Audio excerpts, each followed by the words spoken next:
ভারত সীমান্ত থেকে 1 থেকে 2 কিলোমিটারের দূরত্ব এই রেল স্টেশন বাংলাদেশের ব্রাহ্মণবাড়িয়া জেলার বিজয়নগর উপজেলার মুকুন্দপুর রেল স্টেশন, পাশেই লিচুর জনপদ আউলিয়া বাজার।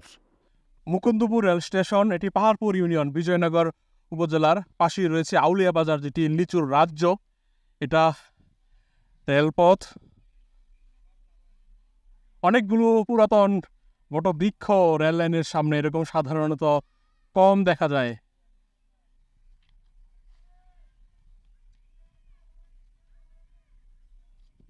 প্রায় 8.5 মিনিটের এই ভিডিওর মাধ্যমে ব্রাহ্মণবাড়িয়া এবং হবিগঞ্জ জেলার 8 কিলোমিটার দূরত্বে থাকা দুটি রেল স্টেশন দেখতে পাবেন। এটা মুকুন্দপুর এবং হবিগঞ্জের স্টেশনটির নাম হরসপুর। হরসপুরের একটি মজার বিষয় হচ্ছে হরসপুর বাজারটি পড়েছে ব্রাহ্মণবাড়িয়াতে, রেল স্টেশনটি পড়েছে আবার হবিগঞ্জ জেলায়। সেসব এই ভিডিওতে উপস্থাপন করব আমি, নাজিব মাহফুজ খান। কিছুদিন আগে ভিডিও দিয়েছিলাম ভাওয়ালের মতো ব্রাহ্মণবাড়িয়া জেলাতেও লালমাটি ফলের জনপদ রয়েছে। লিচুর সন্ধানে গিয়েছিলাম আউলিয়া বাজারে। যেতে যেতে একটু দেরি হয়ে যাওয়াতে লিচুর হাট উপস্থাপনা করতে পারি নাই। আউলিয়া বাজারটি ভাইরাল সারা দেশে, লিচুর সময়ে জমজমাট। আশেপাশের 3-4টি ইউনিয়ন যেন লিচুর খনি, লাল মাটি। আউলিয়া নগরের হাটটি প্রতিদিনই বসে।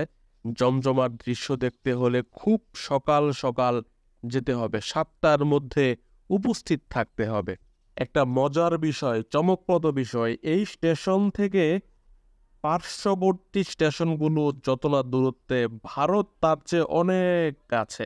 এখান থেকে ভারতের ত্রিপুরা রাজ্য, যেটি আগরতলা অঞ্চল, মাত্র 1 থেকে 2 কিলোমিটার। অন্যদিকে উত্তর সিলেটমুখী যেটি আর কি, সেদিকের রেল স্টেশন হরসপুরটি 8 কিলোমিটার এবং দক্ষিণ দিকে বা ঢাকা ব্রাহ্মণবাড়িয়ার দিকে আখাউড়া জংশন 13 কিলোমিটার দূরে অবস্থিত। আসামের সাথে বাংলার রেল যোগাযোগের অংশ হিসেবে আসাম চট্টগ্রামের রেল লাইনের একটি অংশ এই মুকুন্দপুর স্টেশন বা এই লাইনটি।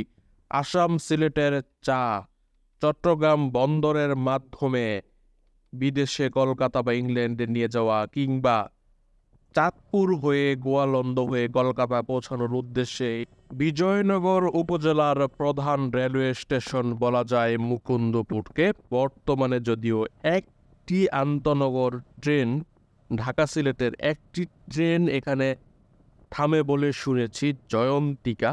স্থানীয়রা আরও নিশ্চিতভাবেই বলতে পারবে, লোকাল ট্রেন তো থামেই। নিশ্চয়ই খেয়াল করেছেন সুন্দর সুন্দর মাটির ঘর শৈল্পিকভাবে যেন উপস্থাপনা করা হয়েছে। গাজীপুর, টাঙ্গাইল, ভাওয়াল, মধুপুরের মতোই আবহাওয়া, ভূপ্রকৃতি। আপনাদেরকে নিয়ে ছুটছি মুকুন্দপুর থেকে হরসপুরের উদ্দেশ্যে। আগেই বলেছিলাম হরসপুর জায়গাটি বড়ই বৈচিত্র্যময়। বাজার, ইউনিয়ন ইত্যাদি পড়েছে ব্রাহ্মণবাড়িয়া জেলাতে। রেল স্টেশনটি হবিগঞ্জে। মাঝখানে একটি নদী, পাহাড়ি নদী এবং একটি পাহাড়ি খাল, লোহর নদী। ত্রিপুরা থেকে আসা লোহর নদীর পারে হরসপুর বাজার। এই হচ্ছে এটা উজান, এটা হচ্ছে ভাটি। ভাটিতে তিতাসে গিয়েছে, আর উজান হচ্ছে ভারত থেকে এসেছে, ভারতের ত্রিপুরা রাজ্য থেকে।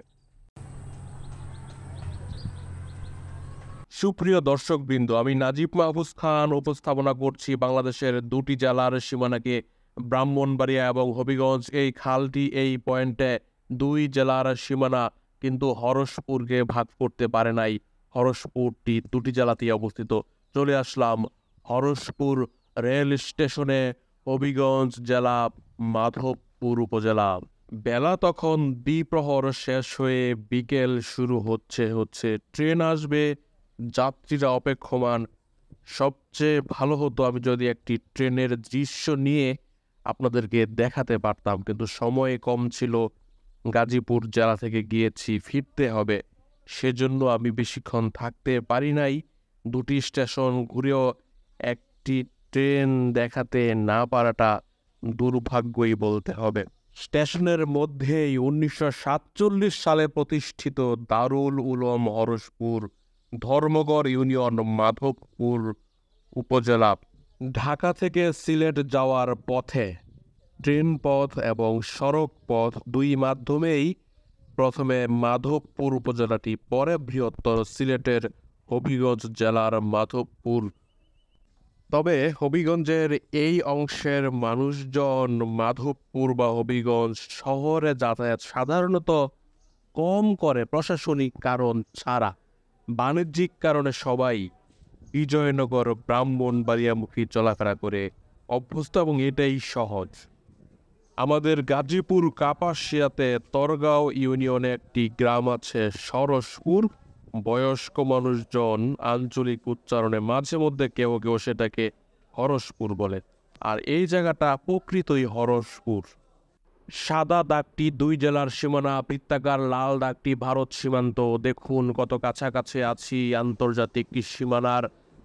আমার ভিডিও যারা উপভোগ করেন, ভালো লাগে, তারা আশা করি কমেন্টের মাধ্যমে অনুভূতি আপনাদের প্রকাশ করবেন, আমাকে উৎসাহিত করবেন। পুরো বাংলাদেশ ঘুরে পথে প্রান্তরের প্রত্যন্ত সব অঞ্চল এমন করে যেন উপস্থাপনা করতে পারি আমি, নাজিব মাহফুজ খান, আপনাদের মাঝে। এই স্টেশন থেকে হবিগঞ্জ জেলা থেকে ব্রাহ্মণবাড়িয়া হয়ে গাজীপুরে চলে আসার সময় হয়েছে। এখনই বিদায় জানাচ্ছি হরসপুর রেল স্টেশনকে। আবারও চলে যাব হরসপুর বাজার, আর সেখান থেকে সিএনজিতে চলে যাব ঢাকা সিলেট মহাসড়ক। সেখানে চান্দুরা একটি বাস স্ট্যান্ড রয়েছে, গাজীপুরের চান্দুরা না, এটি ব্রাহ্মণবাড়িয়া জেলার চান্দুরা।